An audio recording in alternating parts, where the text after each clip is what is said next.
Hello everyone, welcome back to our channel DIY Repairs. Today we are going to make an overload and short circuit protection circuit, and we'll also see how it works. The most important part of an overload and short circuit protection circuit is a voltage divider network.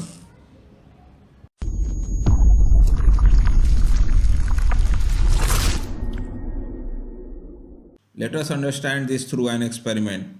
Here we have taken a resistance of 100 kilo ohm and a preset or potentiometer of 10 kilo ohm.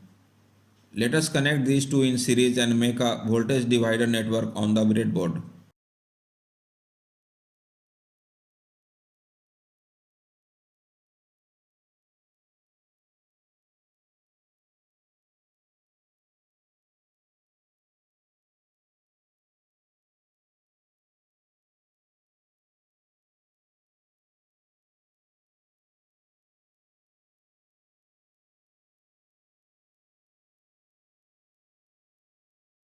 You can see that we can adjust the voltage by rotating this preset.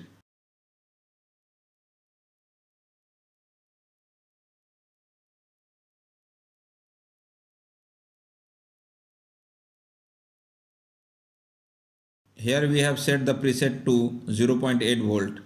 Let us connect a load in parallel to this voltage divider network. Here we have taken a geared motor as a load. After connecting the motor in parallel with the voltage divider network, you can see that the voltage we had set has decreased because now some current has started passing through this motor also, due to which the current passing through the voltage divider network has reduced, hence the voltage has decreased. If you try to stop the motor, the voltage reduces further.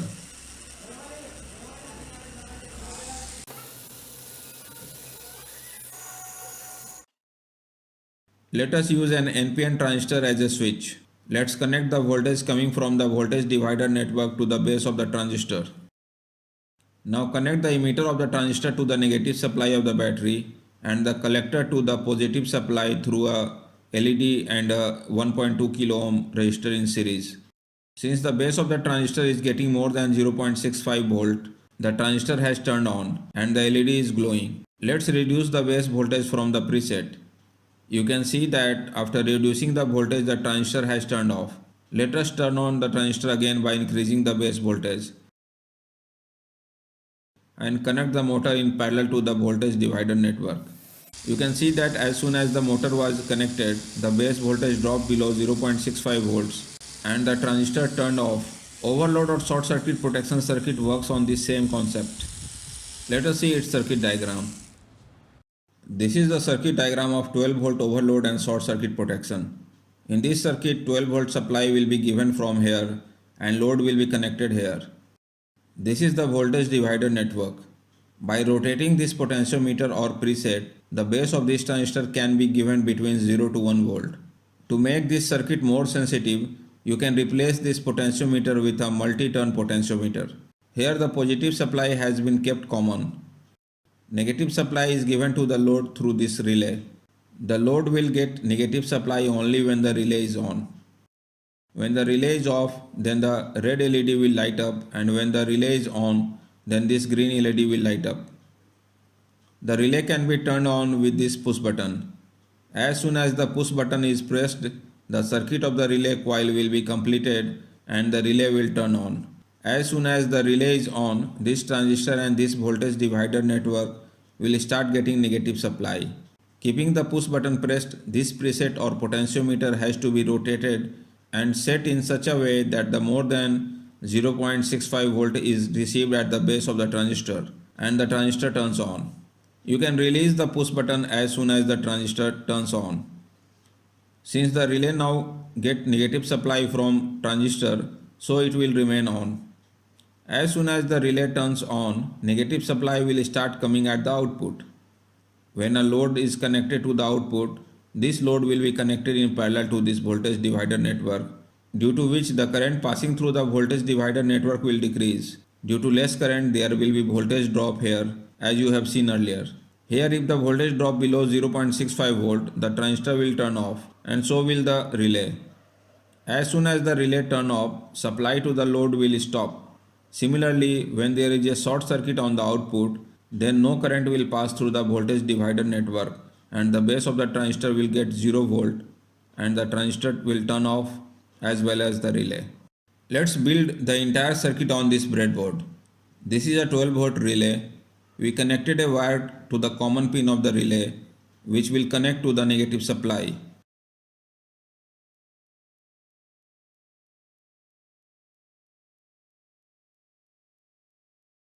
This is its NC or normally connected pin and this is NO or normally open pin.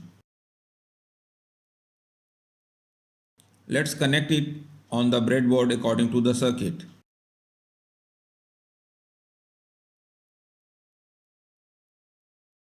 Connect this wire to the negative supply.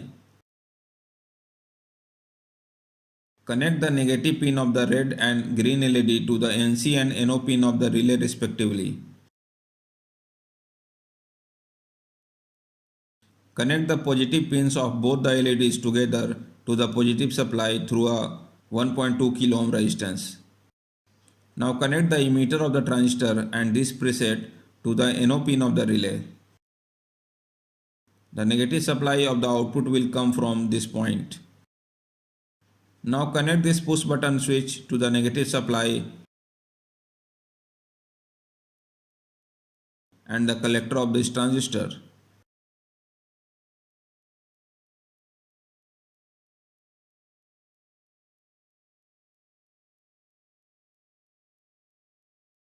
Now connect the collector pin of the transistor to one pin of the relay coil and the other pin of the relay coil to the positive supply.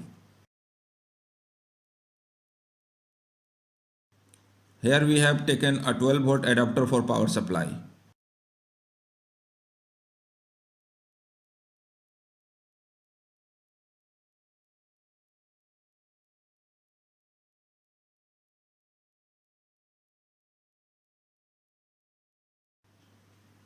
Now tune this preset by pressing the push button to turn on the relay. You can see that the green LED starts lighting, which means the relay has turned on and negative supply start coming to the output. Let us now short circuit the output. You can see that the red LED starts glowing, means the relay turns off. The relay can be turned on again by pressing the push button.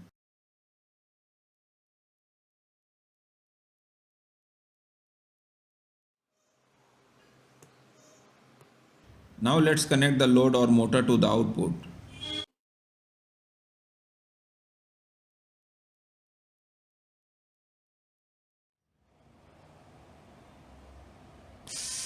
You can see the motor started running.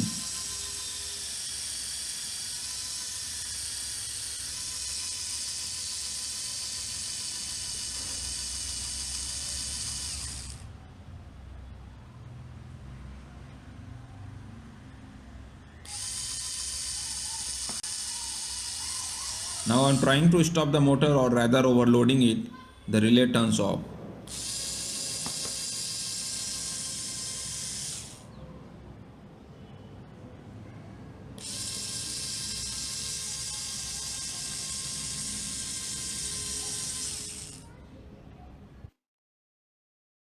We can also make this circuit on general purpose PCB. We will use this circuit to make the ice cream maker in the next video.